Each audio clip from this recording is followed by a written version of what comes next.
Richmond, Virginia. And we love VCU. And I love you. Thank you for coming out today. I want to thank my wife, Dorothy.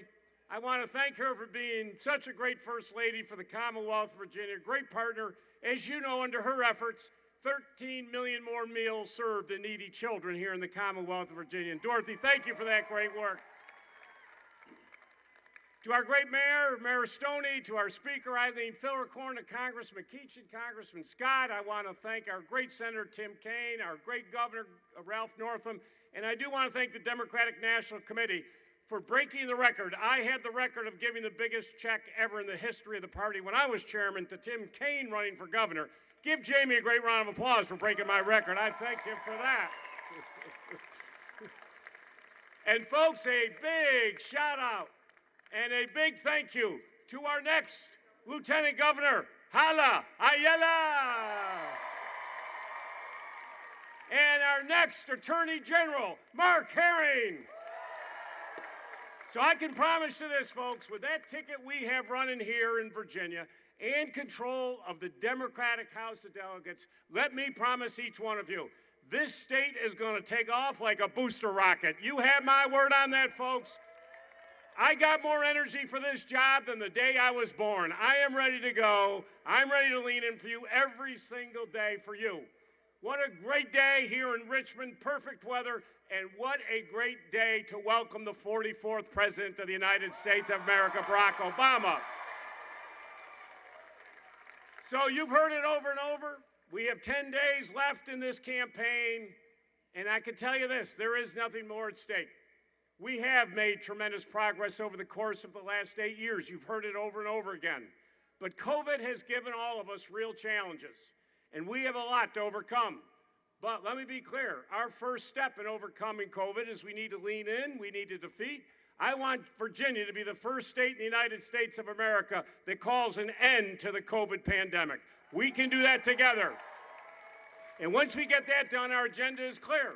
We've got to create good-paying jobs, make health care more affordable, invest in education, and I promise you, as I did before, I will keep Virginia open and welcoming to everyone, no matter whom you love, the color of your skin, or who you pray to.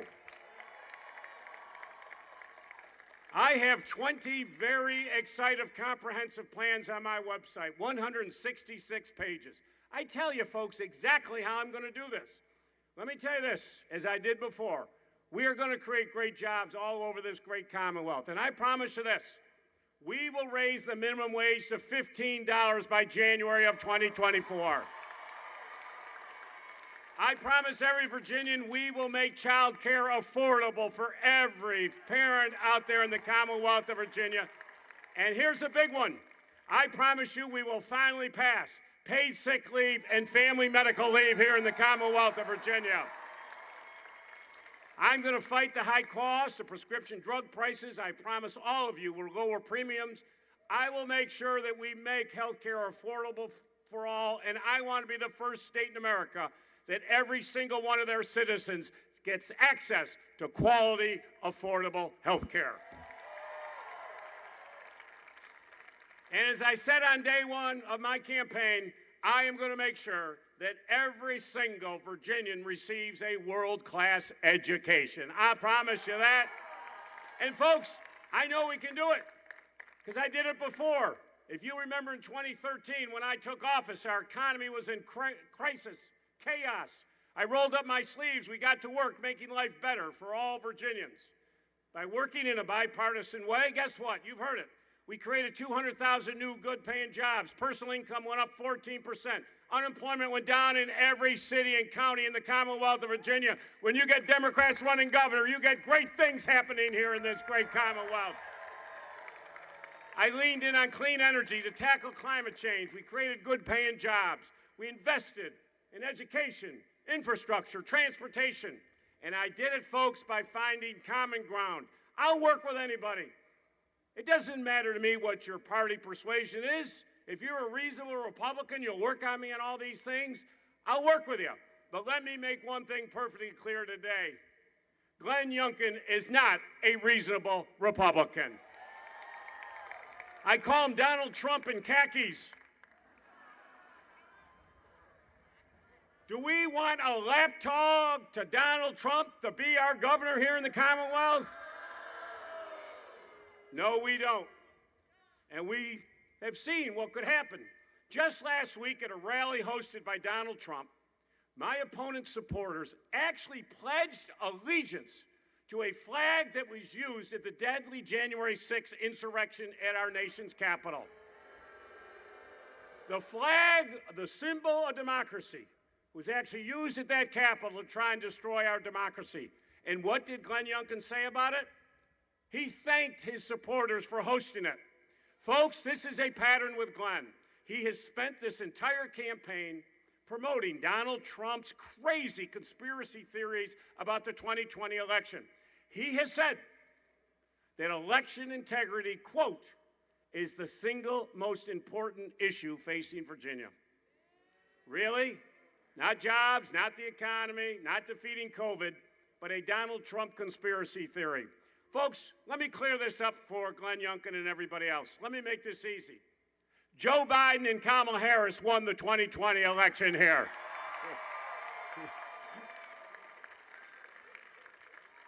But we know why he has to suck up to Donald Trump all the time. He has said, quote, Donald Trump represents so much of why I'm running. He actually said that. Folks, I'm running for you. I ain't running for Donald Trump. Let me be clear. But we know why he says it. Because Glenn Youngkin and Donald Trump share a dangerous, divisive agenda that would take our Commonwealth backwards. On education, let me be clear. Glenn Youngkin wants to follow Donald Trump and Betsy DeVos's plan and take money from private schools and send them to public schools. Independent reports have come out that under Glenn Youngkin's plan, 3 reports just came out, 43,000 teachers would be cut here in the Commonwealth of Virginia. Let me be clear, I will always stand up for our public schools, our students, and our education, and never will I take a dime out of public schools and give them to private schools. You have my word on that. And here's another promise I'm going to do for you. We are going to raise teacher pay above the national average for the first time in Virginia history. I promise you I will get every student online within 2 years. And I will expand pre-K to tens of thousands of our children who are desperately in need of it. That's what I'm going to do on education. And on COVID, Glenn Youngkin has already brought Donald Trump's anti-science agenda, and he's not even elected. As you know, Glenn Youngkin has said, day one, all masks come off and no vaccine requirements for teachers. How dangerous is that? You're a parent with a 5-, 6-year-old first grader. Are you going to send your child to a school where the teacher's not vaccinated and they're not wearing a mask? It's deadly for our children. Here in Virginia, you should understand 1,142 of our children have been in hospitals because they got COVID. Last week, 2 11-year-olds died because of COVID here. We will not let Glenn Youngkin put our children at risk here in the Commonwealth of Virginia. Could you imagine what he would do as governor? As your governor, I will always follow the science. We will defeat COVID with vaccines to save lives. We will keep our schools open, and I promise you we'll build a robust economy. And then let's take a look at abortion. Donald Trump's proudest legacy is that he now controls the United States Supreme Court. And the Trump Supreme Court is allowing states like Texas now to make abortion illegal. And Glenn Youngkin, he has promised his top supporters, quote, I will go on the offense to ban abortion and defund Planned Parenthood. Those are his words. Folks, as you all know, for 50 years in this great country, we knew that the Supreme Court would never allow people like Glenn Youngkin to outlaw abortion. They were always a backstop. But now with the 6-3 Donald Trump Supreme Court, that's all changed. And Glenn Youngkin has promised he will bring those Texas laws here to Virginia. Women and doctors will face jail time. Women will die from unsafe, illegal abortions. So let me be clear again, as I did before as your governor, I will always be a brick wall to protect women's rights. I will never allow politicians like Donald Trump and Glenn Youngkin ever to make abortion illegal here in the Commonwealth of Virginia. I believe that women should make their own decisions about their own reproductive rights. I will always make sure that Virginia is open and welcoming to all. And just yesterday, Glenn Youngkin reaffirmed his opposition to gay marriage.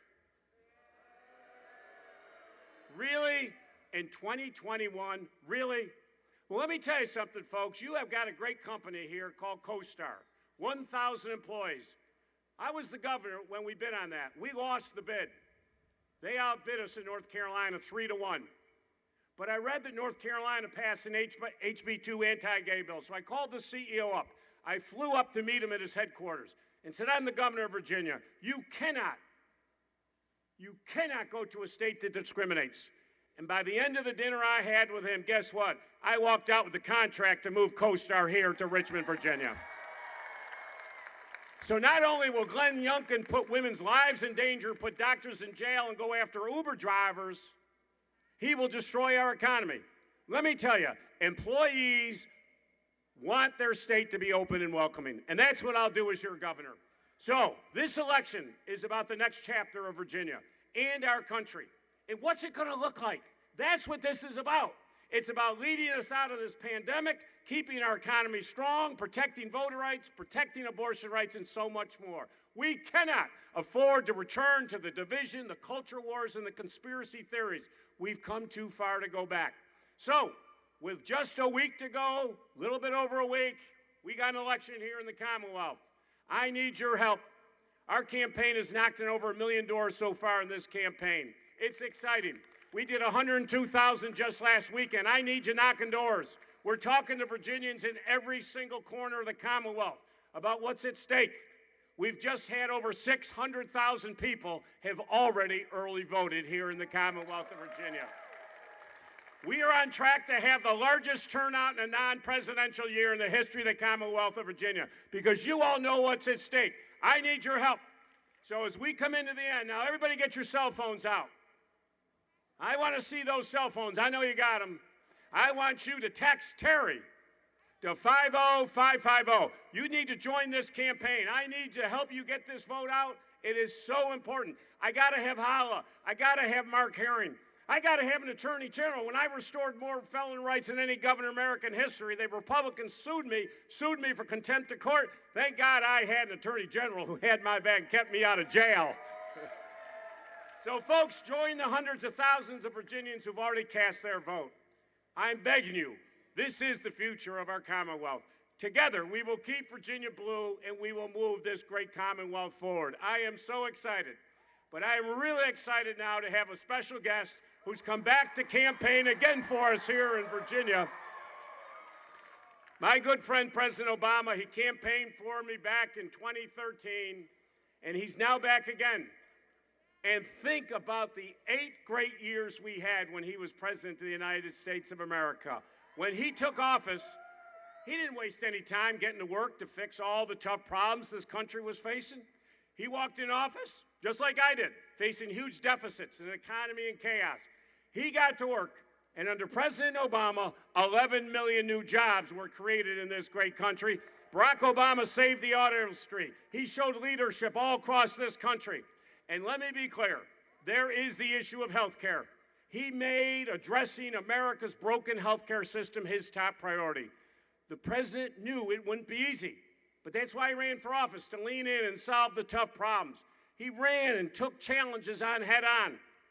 And it was such a privilege to work with him and fight with him when I was governor, and working tirelessly to expand Medicaid. He has now provided to so many millions of Americans. And on behalf of the 550,000 Virginia residents today who have health care because of the Affordable Care Act, Mr. President, thank you for the work that you have done. Ladies and gentlemen, it is my honor to introduce the 44th President of the United States of America.